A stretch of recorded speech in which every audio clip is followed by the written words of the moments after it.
Imagine a world where the ability to speak is valued more than the truth.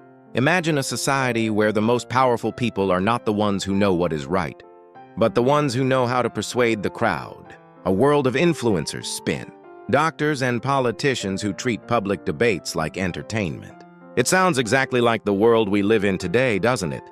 We are obsessed with communication skills, persuasion tactics, and winning the argument.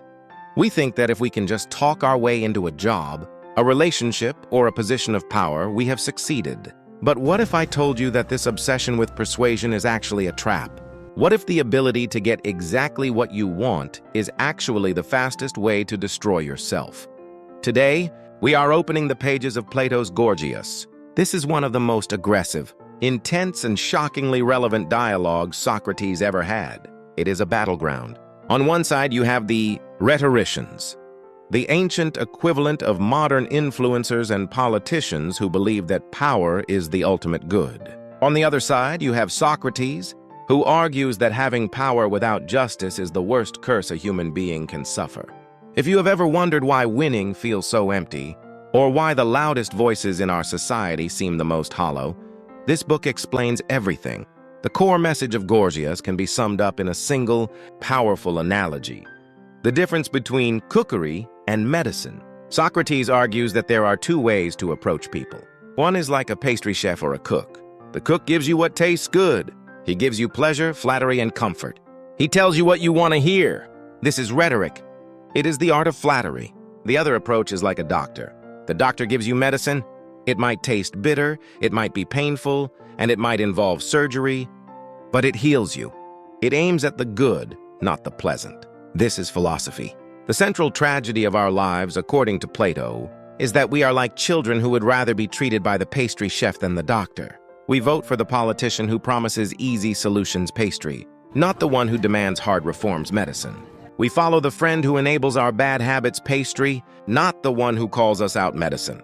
The core philosophy of Gorgias is that true power is not the ability to persuade others to give you what you want. True power is the wisdom to know what is actually good for your soul.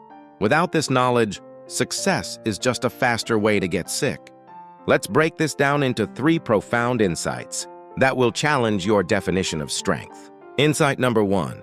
The tyrant is the least powerful person. In the dialogue, a young, ambitious man named Polus argues that tyrants, dictators who kill, steal, and banish anyone they dislike are the most powerful and happy men on earth because they can do whatever they see fit. Socrates laughs at this. He argues that the tyrant is actually the weakest and most miserable person in the city. Why?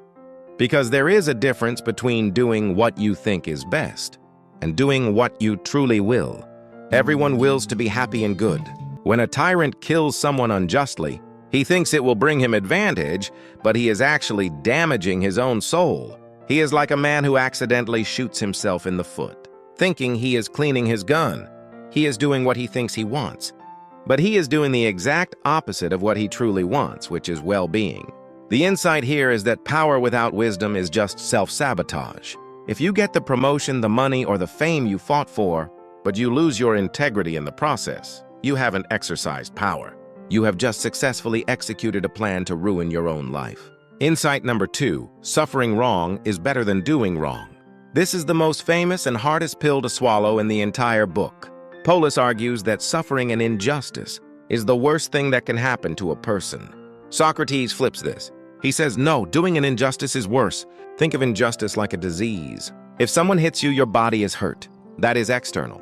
But if you hit someone unjustly, your soul is hurt. That is internal. Socrates argues that the soul is more real and more important than the body. Therefore, the person who commits a crime is much more pitiable than the victim. Furthermore, Socrates argues that if you do something wrong, the best thing that can happen to you is to get caught and punished.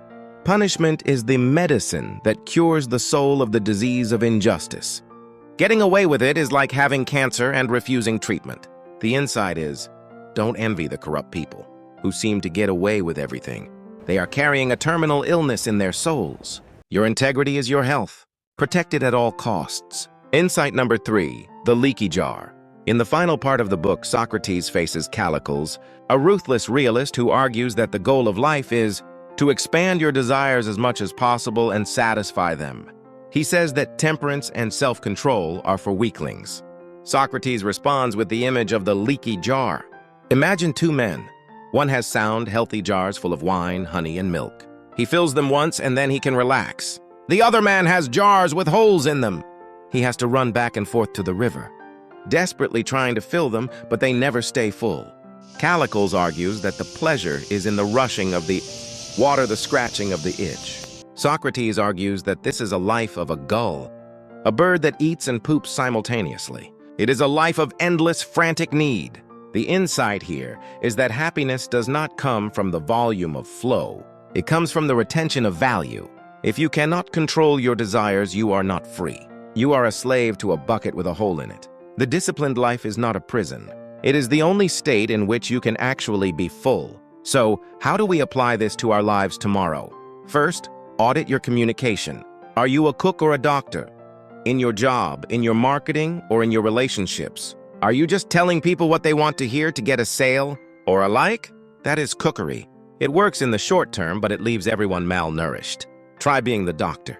Speak the truth even if it's uncomfortable. Offer value that actually solves problems, not just value that feels good. Second, reframe getting away with it. Maybe you cheated on a diet or lied on a report and no one caught you. You feel relief. Socrates would say you should feel terrified. You missed your medicine. Stop hiding your mistakes. Own them. Seek the correction. It is the only way to keep your soul healthy. Third, check your jars. Are you chasing the next dopamine, hit the next purchase, the next notification, the next raise thinking it will finally satisfy you? Realize that the problem isn't the flow, it's the jar. Stop running to the river. Spend time patching the holes. Practice gratitude and self-control to retain the joy you already have. Gorgias ends with a myth about the afterlife, where souls are judged naked, stripped of their clothes, titles, and bodies. It reminds us that in the end, no amount of rhetoric, spin, or reputation will save us. All that matters is the scars or the health of the soul itself. So, stop trying to win the argument. Start trying to win the reality.